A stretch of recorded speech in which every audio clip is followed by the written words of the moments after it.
Hello everyone, I am Thalesh Shrivas from mission success classes. आप सभी का हमारे मिशन सक्सेस क्लासेस में स्वागत है। आज का जो वीडियो हम बनाने जा रहे हैं वह है बस्तर के प्रमुख जनजाति विद्रोह के ऊपर। तो चलिए शुरुआत करते हैं बस्तर के प्रमुख जनजाति विद्रोह को। किंतु पहले यह देख लेते हैं कि किस किस वर्ष में जनजाति विद्रोह हुआ था और उस समय बस्तर रियासत के शासक कौन थे तथा किनके नेतृत्व में यह विद्रोह हुआ अर्थात नेतृत्वकर्ता, उनके बारे में पहले देख लेते हैं। उसके पश्चात एक एक को डिटेल से विस्तृत वर्णन करेंगे। तो शुरुआत होता है हल्बा विद्रोह। हल्बा विद्रोह हुआ था 1774 ईस्वी में। यह बस्तर का प्रथम जनजाति विद्रोह है। याद रखिएगा, हल्बा विद्रोह बस्तर का प्रथम जनजाति विद्रोह है जो कि 1774 ईस्वी को हुआ था। इस समय बस्तर रियासत के शासक थे अजमेर सिंह जी और जिनके नेतृत्वकरण में यह विद्रोह हुआ वह स्वयं थे अजमेर सिंह जी। उसके पश्चात अगले विद्रोह की हम बात करें तो अगला विद्रोह देखने को मिलता है परलकोट का विद्रोह, जो कि हुआ था 1825 ईस्वी को। जो उस समय शासक कौन थे तो महिपाल देव जी। कौन थे शासक? महिपाल देव जी। और जिनके नेतृत्वकरण में यह हुआ विद्रोह परलकोट का विद्रोह, वे नेतृत्वकर्ता कौन थे? तुगेन सिंह जी। उसके पश्चात अगले विद्रोह की यदि हम बात करें तो अगला विद्रोह देखने को मिलता है तारापुर का विद्रोह 1842 ईस्वी को। और इस समय बस्तर रियासत के शासक हुआ करते थे भूपाल देव जी और जिनके नेतृत्वकरण में तारापुर का विद्रोह हुआ वह है दरगंजन सिंह जी, जो कि भूपाल देव के भाई भी हैं, सौतेले भाई हैं। उसके पश्चात यदि अगले विद्रोह की हम बात करें तो वह विद्रोह है अरमेरिया विद्रोह, जो कि हुआ था 1842 ईस्वी को। इस समय भी बस्तर रियासत के शासक थे भूपाल देव जी, किंतु जिनके नेतृत्व में हुआ वे कौन थे? हिड़मा मांझी जी। इसके पश्चात अगले विद्रोह की हम बात करें तो अगला विद्रोह देखने को मिलता है लिंगागिरी का विद्रोह, जो कि हुआ था 1856 ईस्वी में। और जब बस्तर रियासत के शासक कौन थे? भैरम देव जी। और जिनके नेतृत्वकरण में यह विद्रोह हुआ वह थे ध्रुवाराम माड़िया जी। इसके पश्चात अगले विद्रोह के बारे में हमें जानकारी प्राप्त होती है कोई विद्रोह। कोई विद्रोह हुआ था 1859 ईस्वी में और इस समय बस्तर रियासत के शासक थे भैरम देव जी और जिनके नेतृत्वकरण में यह हुआ उन्हें कहा जाता है नागुल दुर्रा। उसके पश्चात अगला विद्रोह हमें देखने को मिलता है मुड़िया विद्रोह। यह एक जनजाति विद्रोह है और मुड़िया विद्रोह के बारे में जानकारी प्राप्त होती है कि 1876 में यह विद्रोह हुआ था और इस समय बस्तर रियासत के शासक थे स्वयं भैरम देव जी और जिनके नेतृत्वकरण में यह विद्रोह हुआ था वे कहलाते हैं झाड़ा सिरहा। उसके पश्चात अगले विद्रोह के बारे में हम जानकारी प्राप्त होती है कि लास्ट विद्रोह हुआ था भूमकाल का विद्रोह। लास्ट जनजाति विद्रोह कौन सा था? भूमकाल विद्रोह। और यह कब हुआ था? तो 1910 ईस्वी में।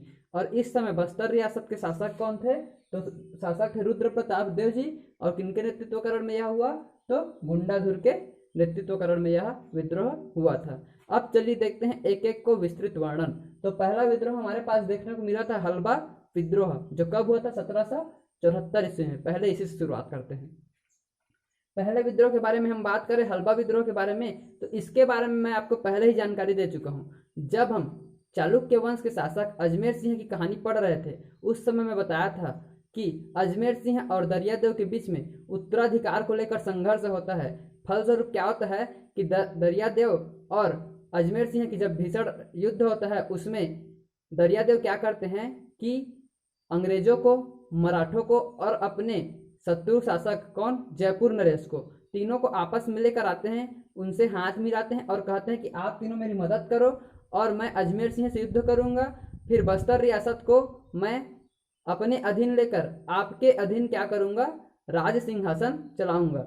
मैं पहले बस्तर रियासत को अपने अधीन लूंगा, उसके पश्चात आपके अधीन मैं राजकाज का कार्य करूंगा। ऐसा कहते हैं जिसमें तीनों कौन कौन? मराठा, अंग्रेज और जयपुर शासक कुछ शर्तों के साथ मान जाते हैं और वे दरियादेव का साथ देते हैं। अब इसमें अजमेर सिंह का साथ कौन देते हैं? तो अजमेर सिंह का साथ देते हैं हल्बा जनजाति वाले लोग। इसीलिए यह विद्रोह हल्बा विद्रोह के नाम से प्रसिद्ध होता है। और इस युद्ध में क्या होता है? फिर हल्बा जनजाति का नाश हो जाता है और स्वयं अजमेर सिंह की मृत्यु हो जाती है और इसके पश्चात दरियादेव के अधीन बस्तर रियासत चला जाता है। और उसके कारण क्या होता है, अब चूंकि ये जो है पहले से मान चुका है कि मैं जैसे ही बस्तर रियासत का शासक बनूंगा आपके अधीन कार्य करूंगा, तो इसी कारण से बस्तर क्या होता है? मराठों के अधीन चला जाता है। और इसी के तहत 6 अप्रैल 1778 ईस्वी को, डेट याद रखिएगा, 6 अप्रैल 1778 ईस्वी को कोटपाड़ की संधि होती है जिसमें कोटपाड़ नामक रियासत को अंग्रेजों को या ब्रिटिश लोगों को दिया जाता है। इनको याद रखिएगा,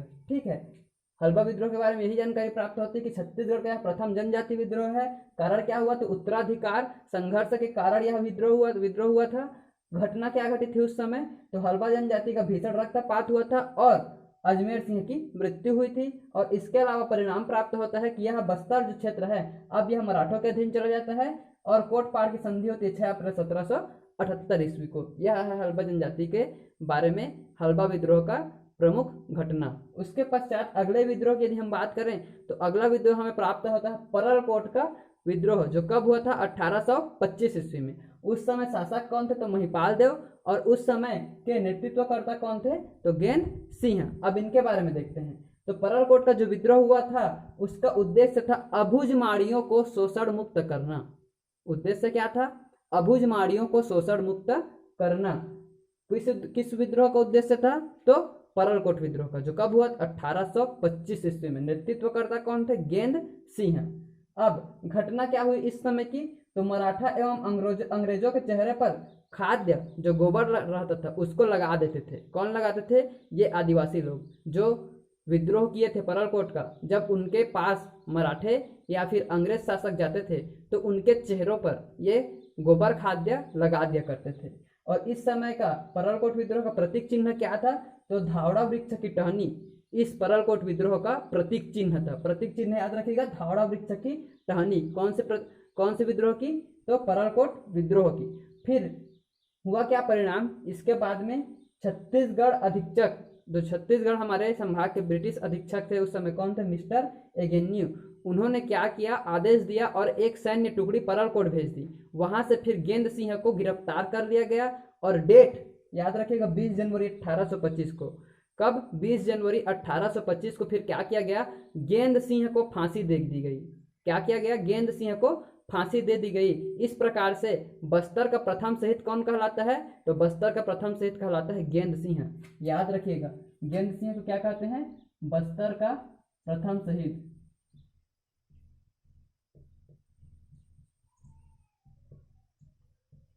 याद रखिएगा, बस्तर को गेंद सिंह क्या कहते हैं, बस्तर का प्रथम शहीद कहते हैं। अब इसके पश्चात हम बात करेंगे अगले विद्रोह के बारे में। तो अगला विद्रोह हमारे पास कौन सा आता है, तीसरा विद्रोह तारापुर का विद्रोह। किंतु उससे पहले मैं आप लोगों को एक ट्रिक बताना चाहूंगा जिससे आप लोगों के समस्त विद्रोह याद हो जाए। ठीक है, ट्रिक को अच्छे से ध्यान से देखिएगा। पहले आप यहाँ लिख लीजिएगा एच, हल्बा का एच, परलकोट का पी, तारापुर का टी, मेरिया का एम, लिंगागिरी का एल, कोई का के, मुड़िया का एम और भूमकाल का बी। अब मैं जैसे कर रहा हूं उसको ध्यान दीजिएगा। पहले क्या कीजिएगा, यहाँ आप लोग को जैसे कि पता है HTML नाम सुने होंगे, कंप्यूटर भाषा में जब हम लोग पढ़ाई करते हैं तो HTML एक नाम आता है। ठीक है, HTML यहाँ से देख लीजिए कौन कौन सा हो गया, HTML, HTML। उसके पश्चात लिख लीजिएगा KB, HTML KB, HTML KB हो गया। कौन कौन सा, कोई और भूमकाल, HTML KB, इतना हो गया। उसके पश्चात दो हमारे पास बचा, कौन कौन सा, परलकोट का विद्रोह और मुड़िया विद्रोह। तो अब हम इसको कैसे करेंगे, चूंकि परलकोट का जो विद्रोह है वह H और T के बीच में है, तो H और T के बीच में यहाँ क्या कर देंगे, P। उसके पश्चात में कोई विद्रोह और भूमकाल विद्रोह के बीच में कौन सा है, मुड़िया विद्रोह, तो कोई विद्रोह और भूमकाल के बीच में क्या कर देंगे, M, मुड़िया विद्रोह। अब इसको ऐसे पढ़िएगा, HTML KB, उसके पश्चात MP, मतलब यह लाइन से जाएगा HTML, HTML, उसके पश्चात KB, ये लाइन से नीचे की तरफ आ रहा है HTML KB। उसके पश्चात आपको MP करने के लिए ऊपर जाना पड़ेगा, यहाँ से MP। ठीक है, इसको इस तरह से याद कीजिएगा, HTML KB, फिर उसके पश्चात MP, कुछ इस तरह से। आप इस तरह से याद करेंगे तो ये ट्रिक याद रखेंगे तो फिर कभी नहीं भूलेंगे कौन सा पहले आया था कौन सा बाद में। HTML लिख लीजिए, फिर KB, फिर MP को बाद में। कैसे याद रखिएगा कि इधर से लास्ट पहले आता है और इधर से पहले वाले से बाद में, लास्ट वाले से पहले और पहले वाले से बाद में, बस यही याद रखना है। यह लास्ट वाला भूमकाल है, उससे पहले यहाँ रख दीजिए M को, यहाँ पहला कौन सा हल्बा है तो उसके बाद रख दीजिएगा P को। इस प्रकार से आपको याद हो जाएगा, H का हल्बा, P का परलकोट, T का तारापुर, M का मेरिया, उसके पश्चात L का लिंगागिरी, के का कोई, एम का मुड़िया और बी का भूमकाल। इस प्रकार से आपको समस्त विद्रोह का नाम याद हो जाएगा। इस ट्रिक से याद रखिएगा HTML, KB और MP को फिर क्या करना है, फिर से लास्ट तरफ से फर्स्ट तरफ आना है। इस प्रकार से इस ट्रिक से आपको समस्त विद्रोह याद भी हो जाएंगे और साथ ही साथ हल्बा विद्रोह और परालकोट विद्रोह को भी हमने कंप्लीट कर लिया। इसके पश्चात हम देखते हैं तीसरा विद्रोह कौन सा आता है हमारे पास, तारापुर का विद्रोह। तारापुर का विद्रोह कब हुआ था, तो यह हुआ था 1842 ईस्वी में और उस समय शासक थे बस्तर रियासत के कौन, भूपाल देव जी। याद रखिएगा भूपाल देव जी उस समय शासक थे।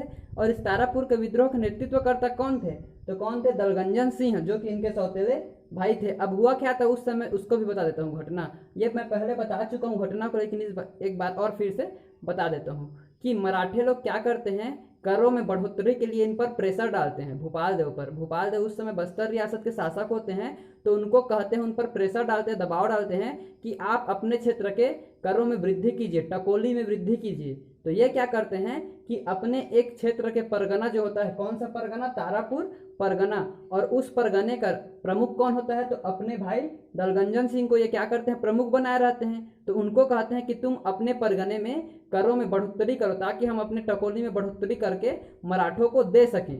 तो दलगंजन सिंह क्या करते हैं, इस बात का विरोध करते हैं। वो मना करते हैं कि मैं टकोली में वृद्धि नहीं करूंगा, अपने करों में वृद्धि नहीं करूंगा, अपने जो आदिवासी भाई बहन हैं उन पर मैं प्रेशर नहीं डालूंगा।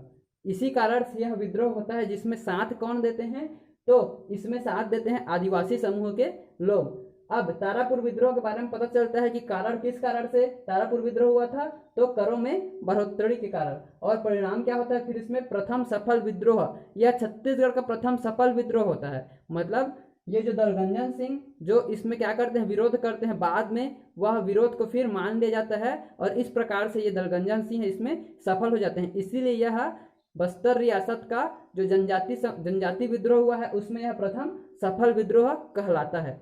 उसके पश्चात से अगला विद्रोह देखने को हमें मिलता है मेड़िया विद्रोह। यह भी हुआ था 1842 ईस्वी में और इस समय भी बस्तर रियासत में शासक थे भूपाल देव जी। इस समय के जो नेतृत्व करता थे वो कौन थे, हिड़मा मांझी। अब ये जो हिड़मा मांझी थे वे क्यों मेड़िया विद्रोह किए थे, इसके बारे में जानकारी प्राप्त होती है कि नरबलि प्रथा, उस समय नरबलि प्रथा प्रचलित थी। इसके बारे में भी मैं कहानी सुना चुका हूँ पहले वीडियो में, आप देख सकते हैं। तो नरबलि प्रथा जो प्रचलित थी उसको मना करना चाहते हैं अंग्रेज लोग, इसके लिए प्रेशर डालते हैं। तो इसमें भूपाल देव क्या करते हैं, बोलते हैं कि मैं इनसे तो अनभिज्ञ हूँ, नरबलि प्रथा से अनभिज्ञ हूँ, लेकिन यदि वास्तव में इस प्रकार की घटना घटित हो रही है तो मैं उसको रोकने की कोशिश करूंगा। उसमें क्या करते हैं हिड़मा मांझी, फिर अंग्रेजों का पूर्ण रूप से क्या करते हैं, विरोध करते हैं कि नरबलि प्रथा को नहीं रोका जाएगा। परिणाम क्या निकलता है, विद्रोह असफल होता है। परिणाम क्या निकलता है, विद्रोह असफल होता है, अर्थात नरबलि प्रथा को यहीं से समाप्त करने का घोषणा किया जाता है। और इस विद्रोह में मैं बताया था नरबलि प्रथा के बारे में, उसमें भी बताया था, यहाँ फिर एक बार और बता देता हूँ कि नरबलि प्रथा में जिन नरों को अर्थात जिन पुरुषों को या महिलाओं को नरबलि के लिए तैयार किया जाता था उनको क्या कहते थे, मेरिया कहते थे। इसीलिए यह विद्रोह मेड़िया विद्रोह या मेरिया विद्रोह कहलाता है। याद रखिएगा, जो नरबलि के लिए प्रस्तुत होते थे उनको ही क्या कहते थे, मेरिया कहते थे। इसीलिए यह विद्रोह मेरिया विद्रोह या मेड़िया विद्रोह के नाम से जाना जाता है। शासक कौन थे, भूपाल देव, नेतृत्व करता हिड़मा मांझी। कारण क्या था, नरबलि प्रथा इसका कारण था, प्रमुख कारण। और परिणाम क्या हुआ, इसमें ये असफल हुए। उसके पश्चात अगला विद्रोह देखने को मिलता है हमें लिंगागिरी का विद्रोह। लिंगागिरी का विद्रोह हुआ था 1856 ईस्वी को।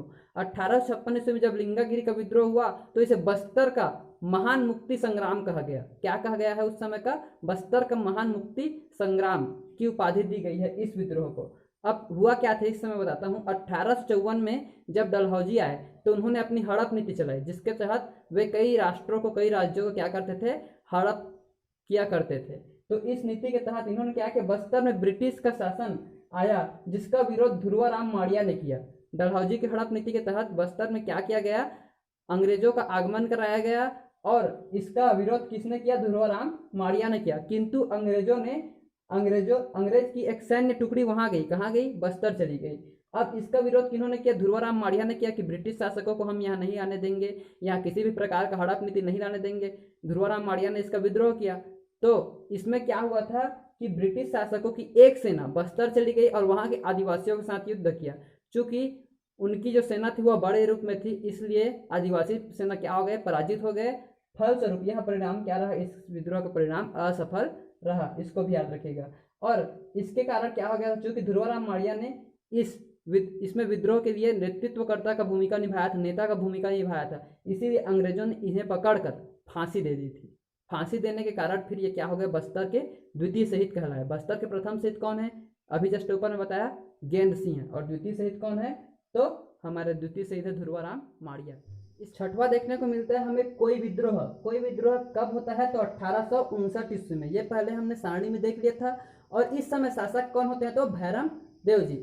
और इस समय कोई विद्रोह कौन सा विद्रोह है, इसका नेतृत्वकर्ता कौन किए थे, तो नेतृत्वकर्ता आए थे नागुर दुर्ला। और कोई विद्रोह के बारे में वहां बताया था संक्षेप में थोड़ा सा, कि कोई विद्रोह बस्तर का ऐसा पहला जनजाति विद्रोह है जो पर्यावरण को संरक्षित करने के लिए, पर्यावरण को बचाने के लिए किया गया विद्रोह था।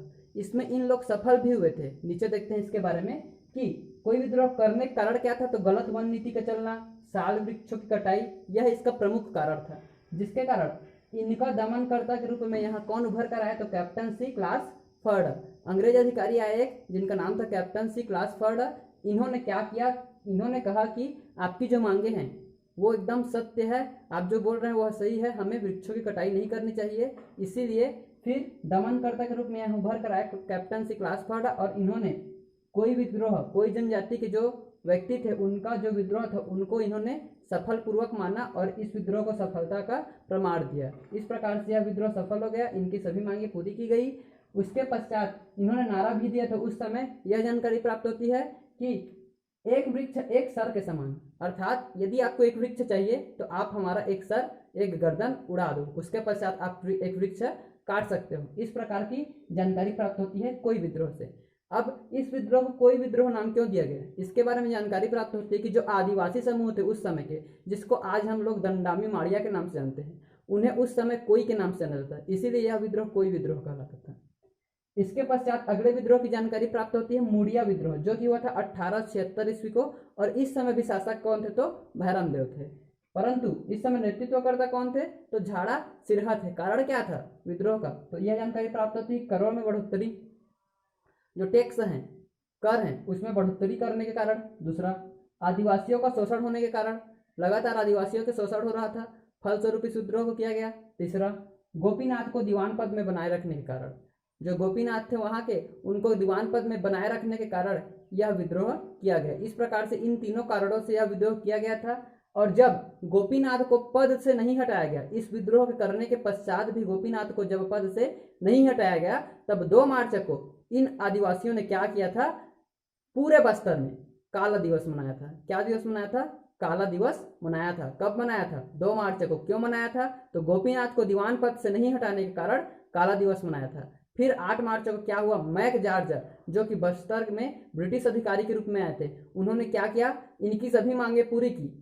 समस्त मुड़िया जनजाति को एक जगह पर बुलाया और फिर उन सबको संबोधित करते हुए कहा कि मैं आपकी समस्त मांगों को पूरी करता हूं ब्रिटिश अधीक्षक होने के नाते। और इस प्रकार से इनकी जब सभी मांगे पूरी हो गई, फिर मुड़िया विद्रोह सफल हुआ। और मुड़िया विद्रोह के समय के बारे में जानकारी प्राप्त होती है कि इस समय इन्होंने प्रतीक चिन्ह के रूप में क्या अपनाया था, तो आम वृक्ष की टहनी को इन्होंने अपनाया था। इस प्रकार से इस समय के बारे में जानकारी प्राप्त होती है। उसके पश्चात अगले विद्रोह के बारे में यदि हम बात करें तो अगला विद्रोह था भूमकाल का विद्रोह, जो कि हुआ है 1910 ईस्वी में, जब रुद्र प्रताप देव क्या रहते हैं, शासक रहते हैं। उस समय गुंडाधुर द्वारा क्या किया जाता है, विद्रोह किया जाता है, उसको कहते हैं भूमकाल का विद्रोह। अब कारण क्या है भूमकाल के विद्रोह का, तो इसके भी कुछ कारण है। जैसे प्रमुख कारणों में से एक है रानी स्वर्ण कुंवर को क्या किया जाता है, उनकी उपेक्षा की जाती है, उनकी क्या की जाती है, उपेक्षा की जाती है। प्लस दूसरा कारण, कालेंद्र सिंह को दीवान पद से हटा दिया जाता है और उनके जगह पर बैजनाथ पंडा को फिर दीवान बना दिया जाता है, यह एक कारण है। इन्हीं कारणों के वजह से क्या होता है, यहाँ भूमकाल का विद्रोह होता है। और इस विद्रोह में ये सफल होने वाले रहते हैं, किंतु इन्हीं के ग्रुप में, इन्हीं के दल में एक व्यक्ति रहता है जिनका नाम रहता है सोनू मांझी। सोनू मांझी के गद्दारी के कारण क्या होते हैं, गुंडाधुर पकड़े जाते हैं, फलस्वरूप यह परिणाम असफल हो जाता है। इस प्रकार से इस भूमकाल विद्रोह के बारे में जानकारी प्राप्त होती है। यह विद्रोह असफल हो जाता है और इसका प्रतीक चिन्ह क्या रहता है, लाल मिर्च एवं आम की टहनी।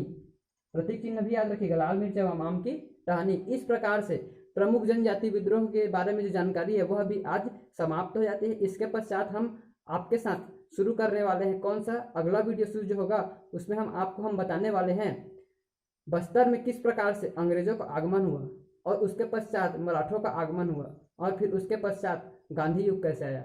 उन सभी के बारे में हम आपको बताएंगे अगले वीडियो में। तब तक आप हमारे साथ बने रहिएगा। आप सभी का धन्यवाद।